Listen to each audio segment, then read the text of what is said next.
This is Orson Welles speaking from London.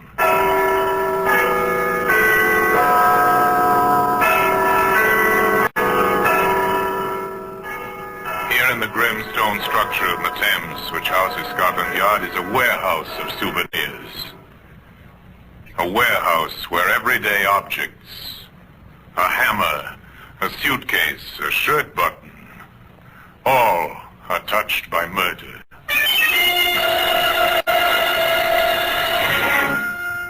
You take this canvas bag.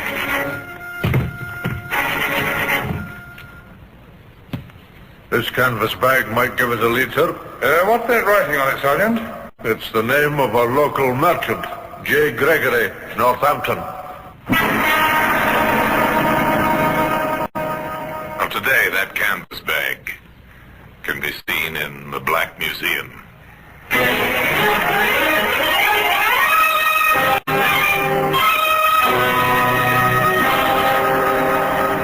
From the annals of the Criminal Investigation Department of the London Police, we bring you the dramatic stories of the crimes recorded by the objects in Scotland Yard's Gallery of Death, the Black Museum.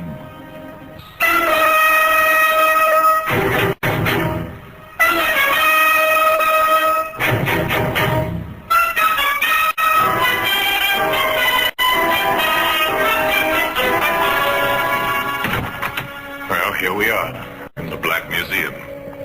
Scotland Yard's Museum of Murder. Yes, here lies death. All the ways and means of death. Guns, of course, abound in plenty, but there are other simpler objects, things that were never meant for murder. Now, this gold trophy. A famous sportsman climaxed a great career by winning this. Later, it was an exhibit in his trial. It was proved he had used it to batter a man to death. Here's a knitting needle, perhaps used to knit for absent friends, for children not yet born. And it was put to more lethal use, to end a life. Here we are. Here's the canvas bag. It was once a bag used to hold provisions in a Northampton grocery store. Later on, it became more famous, but we anticipate. Let's begin the story not with a canvas bag, but with a certain young woman who at her home in Birmingham was packing her suitcases.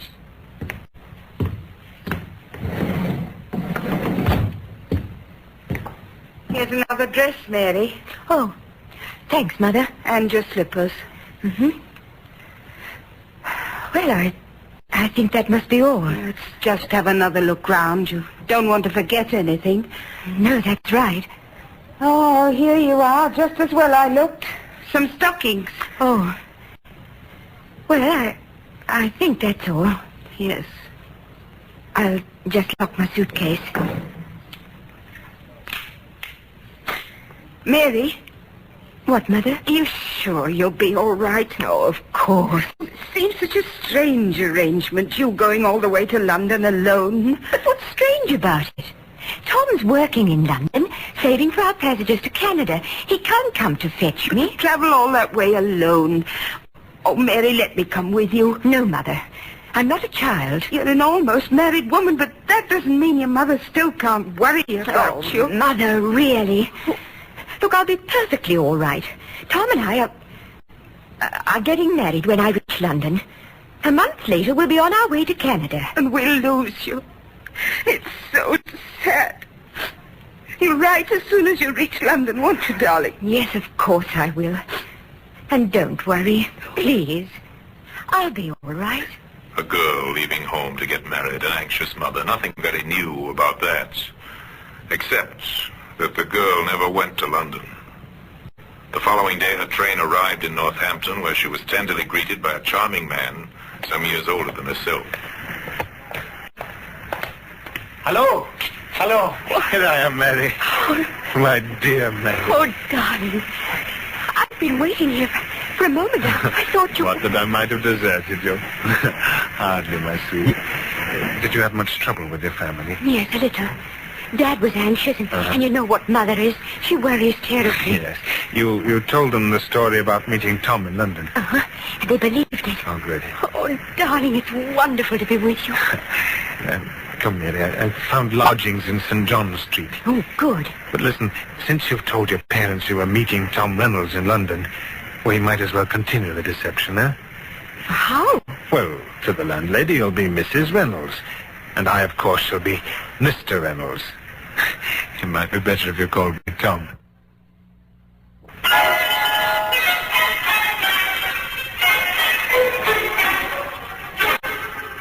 The landlady found Mr. and Mrs. Reynolds a charming couple, so devoted, so very much in love. Good afternoon. Afternoon. I'm Mr. Reynolds. I wrote to you about a room. Oh, yes, Mr. Reynolds. I was expecting you today, just like you said in the letter. And this is my wife, Mary. Pleased to meet you, Mrs. Reynolds. I expect you'd like to see the room right away. Yes, I would. Well, if you'll just follow me. There's only one flight of stairs. Let me carry the bag, dear. It's too heavy for you. All right. Have you any idea how long you'll be staying, Mr. Reynolds? Well, I can't tell you at the moment. It depends on circumstances, doesn't it, sweetheart? Yes, dear.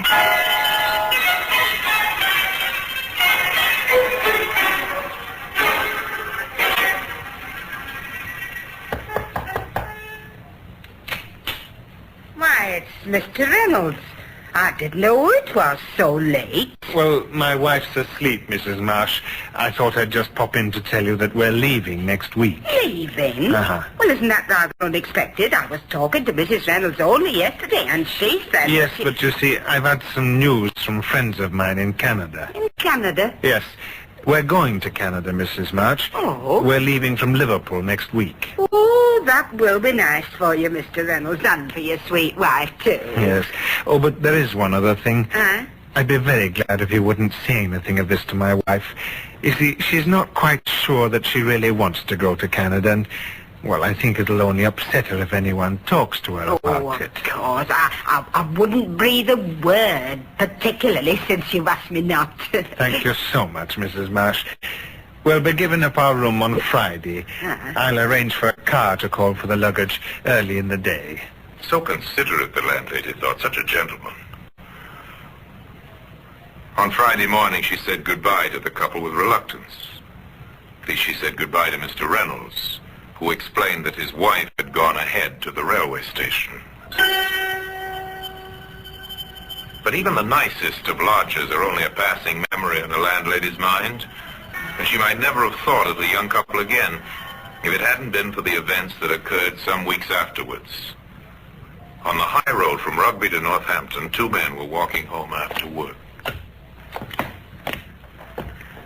Well, Bat, what do you think of team's chances on Saturday? They wanted to be better than last week, eh, Sam? Yeah, I should say so. Hey, look down there and ditch beside the road. What do you see? Oh, wait a minute. Oh, it looks like a canvas bag. Ah, well, there's something inside it. Ah, well, what's that all over it? Lime, isn't it? Oh, probably a dead dog. Come on, I'll buy you a pint. Hey, ain't no dead dog. Bert, look, will you? An arm. I can see it plain. Oh, crikey. Come on, Sam. This is for the police. The local police recovered the body and Scotland Yard was summoned. Inspector Courtney, accompanied by Detective Sergeant Finlay, arrived in Northampton. They met the doctor who had conducted the post-mortem. The body was that of a woman, Inspector. Have you any idea of her age, Doctor? Youngish. I'd say in her 20s. In height, a little over 5 feet. Slight build. And in what state was the body? Dismembered and partially decomposed. And the cause of death? Have you any idea about that? There's no way of telling, Inspector. The only thing you can take for granted is that she was murdered.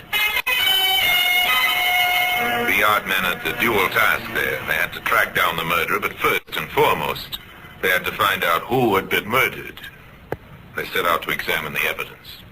This canvas bag might give us a lead, sir. Yes. Now, what's that writing on it, Sergeant? It's the name of a local merchant, J. Gregory, Northampton. Yes, the name's clear enough. Luckily, the lime didn't rot it away. As I'd say it was meant to, sir. Yes, I'd say so too, Sergeant. I think we'll call on Mr. Gregory. Was this a lucky break early in a difficult case? It seemed not. When the London detectives interviewed J. Gregory in his Northampton warehouse, the merchant could give them little help. Yes, it's my bag, all right, Inspector. No mistaking that, but how did it get in there? Well, we thought you might be able to tell us that. Well, I assure you I can't. These canvas bags are used for transporting groceries between this warehouse and my several shops in the town. And they're, handled by your employees? Yes. Are they ever given out to the public? Oh, no, they're not. Were you aware that one was missing? Well, well, hardly, Inspector. I have upwards of 100 of these bags and a lot more to do than count them. Yes, of course, yes. But now, you understand the gravity of this situation. Yes. A woman has been found dead. Murdered. Murdered? Her body wrapped in one of your bags. Inspector, I can only assure you I know nothing whatever about it. At this stage, Mr. Gregory, not knowing the identity of the murdered woman, the bag is our only clue. Now, you do appreciate that? Yes, of course. Sir, that I'd like to talk to one of your employees who might have handled these bags and who might have been in the position to take one or even give one to somebody else. Inspector, I'll see to it my staff are available. Thanks. As a matter of fact, you can begin with my warehouse manager, my own brother. Oh, yes, thank you. Yes. Wait, I'll get him. George? Huh? George, come here, will you? Presently, the obliging Mr. Gregory returned with his brother, the warehouse manager. He, too, was courteous and polite to the detectives, and only too ready to answer the questions they asked him. Now, where do you live, Mr. Gregory? In Birmingham. 7 High Street, Birmingham. And, are you married? Yes, wife and 2 children. And you live at home? Well, sometimes I stay here at the warehouse. You know, because of the distance involved in travel, you understand? Oh, yes, perfectly. Now, tell me, have you ever lent or given anyone outside the firm one of these canvas bags? Well, I don't like to mention it, but... Well, go on, George. Tell the inspector whatever he wants to know. Did you give away one of these bags? Well, yes, as a matter of fact, I did, John. I know it was against regulations, but... Well, a tramp came in one day asking for some scraps of food and... Yes, and, Well, sorry for him, you know how it is. Yes, quite. I gave him a couple of tins and a canvas bag to carry them in. Sorry, John, but that was the only occasion I have given one away. Now, could you tell me, how long ago would this have been? Oh, well, I suppose about 6 weeks, perhaps a bit longer. I'm afraid I can't remember the exact date. Well, thanks very much, Mr. Gregory. I don't suppose you can help us in this matter of the murdered woman. I mean, you've no idea who it might be. Well, none whatsoever, Inspector. I'm sorry. Well, thank you very much indeed, gentlemen. Good day to you. Good The day. inspector left the warehouse deeply disappointed. It seems that the trail led nowhere. For the inspector believed this story of the tramp that George Gregory had told him. There's no reason why he should not have believed it. But today, evidence that proved the lie can be seen in the Black Museum. Orson Welles will be back with you in just a moment.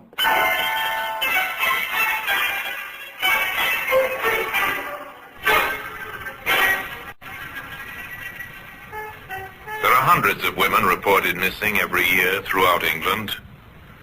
Now to the local police stations throughout the land, the messages went out in a long and slow search to find the identity of the murdered woman. Desire information on any woman reported missing within past 2 months.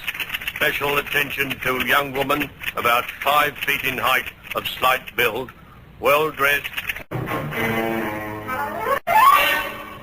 In answer to your inquiry, we've checked all missing persons approximating to the description given in the Glasgow area during the last 2 months.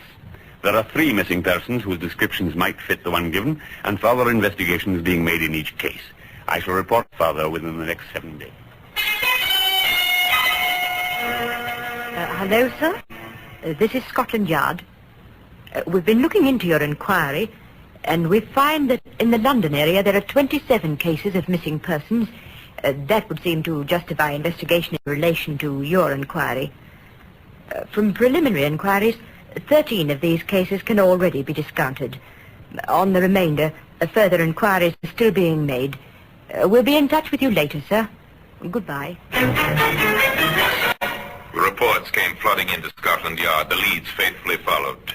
Dead ends, all of them. The investigation into murder was bogged down because nobody knew who had been murdered. Here's another one, Inspector. People by the name of Wilson in Birmingham. Worried about their daughter. Oh, I never knew there were so many youngsters who run away from home. Well, still, have it checked, Sergeant. Right, sir. Another patient inquiry begins. When did your daughter leave home? Where was she going? Have you heard from her? The questions were asked, the answers were written down, and the result was sent to Scotland Yard. Wilson, yes. Number 9 High Street, Birmingham. Left for London to marry a young man named Tom Reynolds. Seems like she didn't get there, sir. Yeah. Family had a letter from Reynolds, just a sort of friendly note, no mention of the girl. I understand young Reynolds went to Canada, sir. He was once engaged to the girl, but they broke it off. Oh, yes? The next thing, when he was in London, the girl had a letter from him asking her to marry him and go out to Canada. Yes, but did the family see the letter? No. It was all pretty hurried. They were upset, but she seemed to be able to get her own way. Oh, I've heard this kind of thing before. Now, I wonder who the man was. Not Tom Reynolds, that's certain. His letter to the family is enclosed there, sir. Oh, let's see it, Rip. Yes, wait a minute. Now, rough crossing, how is everyone? Misspelled neighbors. No, he doesn't mention her. Now, what was her name? Mary, sir. Mary Wilson, 9 High Street, Birmingham. Sergeant, that seems familiar. To me, too, sir. I can't quite place it, Wait sir. a minute, I've got it. What, Inspector? George Gregory, that warehouse manager. His address is 7 High Street, Birmingham. Number 7? Well, that means he lives next door. Patience had paid off again. Careful and painstaking methods had given them a new lead, or rather, the renewal of an old lead. For the canvas bag had first led them to the Gregory warehouse. The detectives went back to Northampton, back to interview George Gregory. Mary Wilson, Inspector? Well, of course I knew Mary Wilson. Now, tell me, when did you last see her, Mr. Gregory? Oh, some time ago. She went to Canada, you know. She married a young chap named Reynolds. Yes, but did she marry him? Well, to the best of my knowledge, she did. You said, I knew Mary Wilson. Mm-hmm. Why the past tense? I don't know. Well, don't you always use the past tense when you're not likely to see a person again? Oh, you don't think you'll see her again? Well, Inspector, with her married and living in Canada, that'd hardly be likely, Inspector. George Gregory seemed at ease. His answers rang true. It could be nothing but a strange coincidence. Inspector Courtney gave certain instructions. I want a cable sent to Tom Reynolds in Canada. Find out if he married Mary Wilson or not. The odds are he's still single. Then Courtney went to Birmingham, to number 9 High Street, where he talked to Mary's mother. I don't want to alarm you, Mrs. Wilson, but I'm from Scotland Yard and I want to make certain inquiries. Scotland Yard? Oh, my Mary's done nothing wrong, has she? Of course not, no. Now, tell me, Mrs. Wilson, do you really think your daughter might have gone to Canada with her young man? Oh, I don't know what to think, sir. I was always puzzled. I mean, the way she seemed to patch things up with Tom. Yes, did you question that? No, I didn't say much. I was glad, really. About her marrying the young man? Yes. Well, you see, for a while I was worried. There was another man she seemed to like, but too much, if you know what I mean. Oh, you disapprove? Oh, Mary was never one to take criticism, but I didn't like it, I can tell you. Was the other man older? He was, old enough to know better. Him with a wife and 2 children of his own. I tell you, I was relieved when I thought Mary was going away to marry Tom Reynolds. Now, there's one more question I must ask you, Ma'am. Yes, Inspector? The name of this attentive gentleman. Well, I don't like to make anything of it, mind. No, but I'd like to know his name. Well, he happens to live next door, and his name is George Gregory.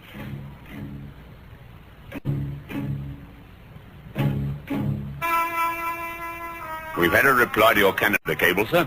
Okay, Sergeant, go ahead and read it. Tom Reynolds is living in Ottawa. He's a bachelor. Last time he saw Mary Wilson was in Birmingham 3 months ago. What about his letter from London? There was no letter from London. It was beginning to add up. Point by point, link by link, a chain of circumstantial evidence was being forged. Forged by the patient police. I think he's our man, Sergeant. And imagine it, sir. He's been here under our noses since the very first clue you picked up. Yes, the canvas bag led us right to him, but we haven't tied it up yet. What's the next move, sir? Mary Wilson left for London to meet Reynolds. Or so it seems she told her parents. Yes, it seems more than likely, sir, that they came here. So they must have lived somewhere, she and the man she met. Now the detectives went through the town, front streets and back streets, fashionable hotels and cheap boarding houses. They went wherever there was a sign, rooms to let. Well? We're from Scotland Yard, ma'am. We're inquiring about a young couple who might have stayed here some, 6 weeks to 2 months ago. No, not here. Only take regulars. Had all my boarders for the past 12 months. Thank you, ma'am. Sorry to have troubled you. They ran the whole gamut of landladies. The suspicious landladies, the mean, the garrulous landladies, the kind, the generous, the curious. Then in a lodging house in St. John Street, their work paid off. A young couple? Yes, I've had a few. What was their name? We're not sure what name they might have been using. Oh, you mean Crooks? Well, let me see. Oh, it couldn't have been that nice young couple, Mr. and Mrs. Reynolds. Now, What was that name? Reynolds.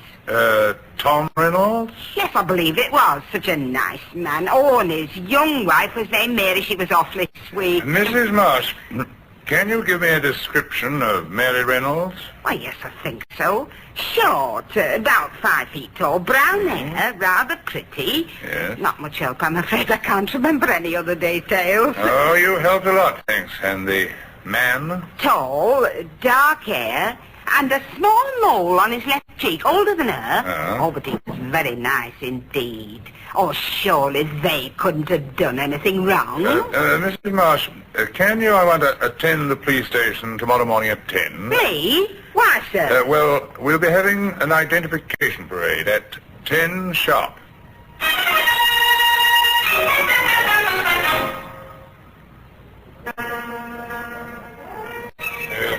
All right, quiet, everyone. I've got together a group of 8 people, Inspector. Thank you, Sergeant. Mrs. Marsh, I want you to try and identify the man you knew as Tom Reynolds. All right, Inspector, but really, I know we and his wife went to Canada. Nevertheless, if you don't mind, just walk slowly down the line and examine each man.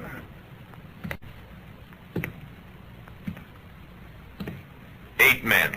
A couple of detectives, 2 men taken out of the cells, 1 recruited off the street, and in the middle of them, a protesting, indignant George Gregory. It's not this man. No, this. No, not him either. Why, Mr. Reynolds! Gregory! Grab him, man! I There were enough policemen present to overpower the hastily departing Mr. Gregory, who was immediately arrested on a charge of having murdered Mary Wilson. Today, the evidence that brought about his downfall, the canvas bag that first directed police attention to him, occupies a place of honor in the Black Museum. George Gregory killed the woman, he said, because she was too much in love with him to let him go, but he couldn't afford the scandal that might arise if he continued his association with her. Not a very nice reason, but then, the reason for murders seldom are. Anyway, George Gregory was tried and convicted and paid for his crime one morning at 8 o'clock. And now, until we meet next time in this same place for another story about the Black Museum, I remain, as always, obediently yours.